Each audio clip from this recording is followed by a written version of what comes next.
Hello, everyone, and welcome back to the Lonely Artist Podcast. I'm your host, Ariane, and today I'm really excited to share that we have an interview. Today's interview will be with Cassandra Chu. She is a college student trying to make it as a physician. As a kid, she always loved arts and crafts, and she always had a pen and paper. From a young age, she also had the ability to bring cool ideas to life. Art has been her own little way to prove to her very Asian-centric family that she can be successful as an artist with a business. I'm very excited for you guys to meet her, and now I'm going to be sharing my interview with her. It's the first time that I've ever interviewed anyone for my podcast, so I'm a little bit excited but also nervous.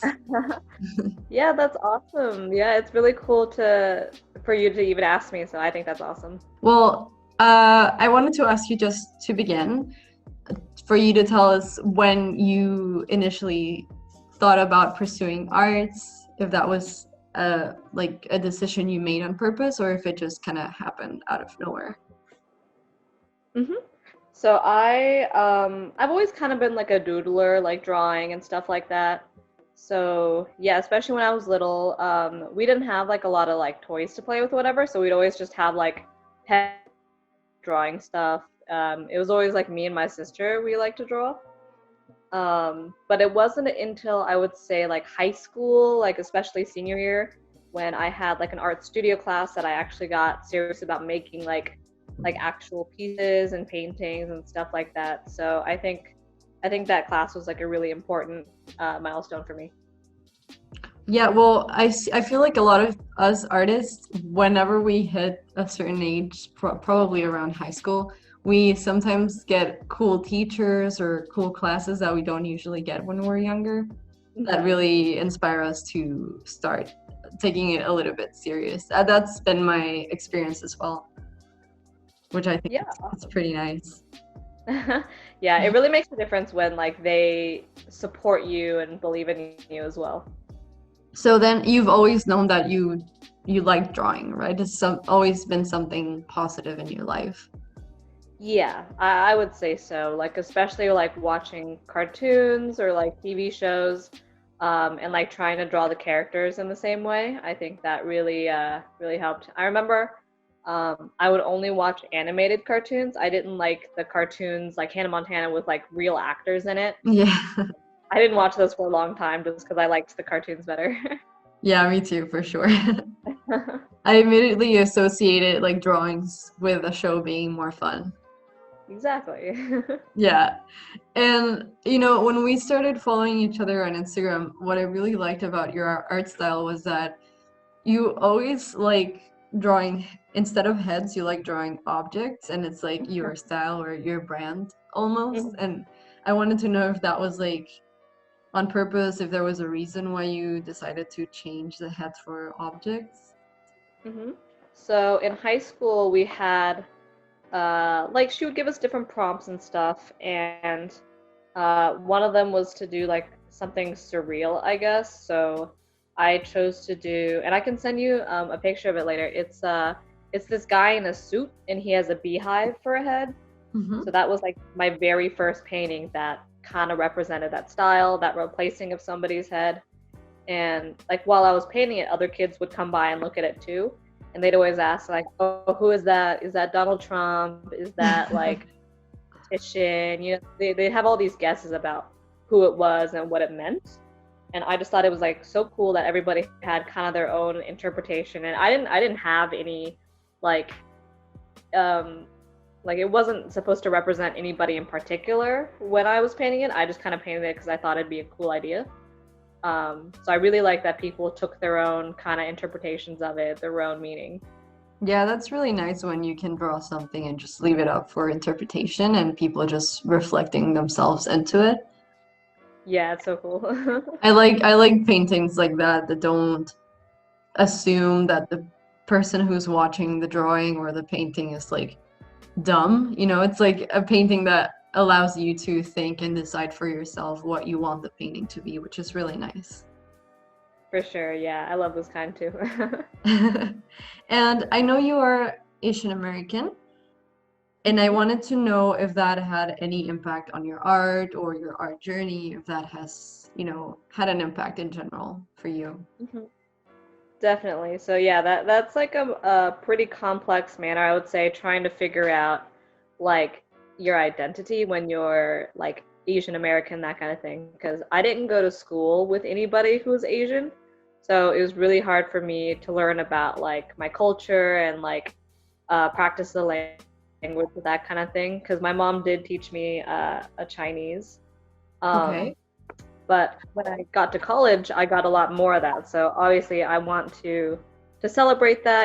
Try to represent it in different ways, but also just represent my own art and kind of even like go past the label of Asian American, if that makes sense. Of course, yeah, totally. And I've noticed that your art does reflect certain things like visually that I like. Like you posted a drawing recently of like a person with this head of like one of those packages for noodles, which I Yeah. thought looked really, really cool. And Thank I you. don't know, I thought that maybe your Asian American identity really impacted you on drawing that one specifically, or maybe that was just a purpose for that specific drawing. Yeah, for sure. That was actually a collaboration with a friend of mine through Instagram, Facebook, kind of like a mutual. Um, yeah, and he was super adamant about this. He calls it hyphenate, when it's like Asian hyphenate American or like any other combination, Hmm. African American, that kind of Yeah. thing. So he thought it'd be cool if I did something that like really tried to represent that. So I tried incorporating like Korean fashion for the body. And we spent a lot of time going back and forth, like what would really represent like Asian American, Chinese American. And so, yeah, we thought of like the takeout box that you usually get in America from like Yeah. Chinese restaurants. But you would actually not find that in China or anywhere else. Yeah, isn't that funny? I feel like It's like we fortune cookies. yeah, exactly. It's not even like Asian, but people think that it is. In my case, I'm Mexican, and there's a lot of things that people in the States think that it's Mexican, but isn't at all. Like Yeah. burritos, not a thing in Mexico. Oh man, I actually didn't know that. Thank you for Yeah, telling me. we don't put like cheese or lettuce on tacos. It's the weirdest thing that you guys do. Oh Yeah. yeah. But it's also really cool that you don't let something like your identity to define what your art is about. Everybody's different no matter where we come from and who we are as people. And Mhm. that's I feel something that art gives you. It's a lot of freedom. And I wonder Mhm. if you get your inspiration from anywhere else. Is there anything in particular that inspires you to paint? Yeah, for sure. I really like the idea of like things that kind of transcend like one identity or one thing in particular. So I really like music styles as well that are also ambiguous. So there's a few like bands that I really like where their songs, they kind of don't make sense if you listen to them one time. Like they have a lot of weird random lyrics that they throw in, and you just don't know what it's about from the start. It's not like the pop songs that are like definitely about like a love song or a breakup song. Yeah. It's like if you've ever heard like there's Glass Animals, Fall Out Boy, Arctic Monkeys. They just kind of have a weird um, type of lyric that you can kind of interpret yourself. So I really like those types of songs as well. And a lot of the lyrics can inspire me to do different things. I did a few drawings that are like based on music and my interpretation of the song or my take on it. And I think things like that and stories, like other art forms, are really the most inspiring to me. Yeah, they certainly are. I can't really paint if I'm not listening to music. And I totally get what you mean.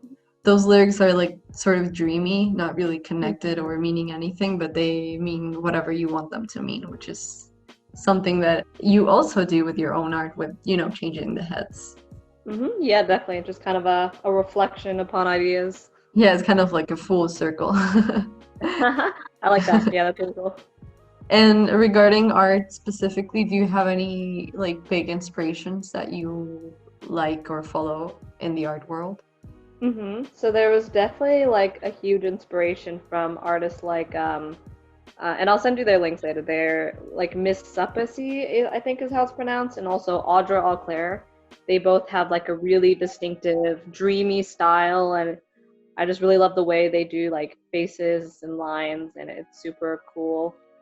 Um, there was also an artist I really liked when I was like in high school, that kind of thing. Her name was Yume, and she does a lot of like Asian American style art, very like also like dreamy and fantastic. She always makes these like really cool landscapes and stuff like that. I'll show you some of her pieces later, but a lot of Yeah, them I'd love are to see those. yeah Asian themed or inspired, and it's really cool to see that. Yeah, certainly I really like dreamy and surreal paintings. They're probably my favorite kind of drawing or painting. They're really fun to watch and you can always find something different in them every time you look at them. Yeah, it's just more intriguing, like something that catches your eye for a little bit longer. Yeah, it's like pop songs versus, dreamy music or weird Mhm. music. It's just a little bit better. Definitely. And do you have any people that, because this is a podcast that wants to support new artists, do you have any hmm recommendations for like maybe smaller accounts that need more recognition that you also enjoy? Yeah, so I have a few other like art mutuals, like some of them I'm in like a group with, that kind of thing. There's one girl I think who's like super talented. Her name's HJO.arts. She's a close friend of mine. She has really beautiful artworks, and I think she definitely deserves more attention.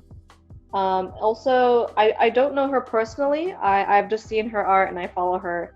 Her name's called Valor.00, and I think her style is really awesome and she's gonna make it big. I think she's just starting out, which is why she doesn't have a huge following, but I think she's really talented and will definitely have the art style that's gonna be like successful. Yeah, there are some art accounts that you follow and they're gonna, grow. I feel like Yeah. that's probably gonna happen to you. I really sense that you have a a good foundation for making that happen and your art style Thank is you. really nice. And I've even now I've seen it evolve like in a matter of months. I think you're getting really, really good. Thank you so much. Yeah, that means a lot. Yeah, I'm sure we're gonna see you grow a lot. Yeah, hopefully I can keep it up with like school and everything still happening. Yeah, that kind of sometimes gets in the way, but if you love what you do, you'll always find time to do it for sure. Do you have any advice for the people that follow you who maybe want to become artists themselves?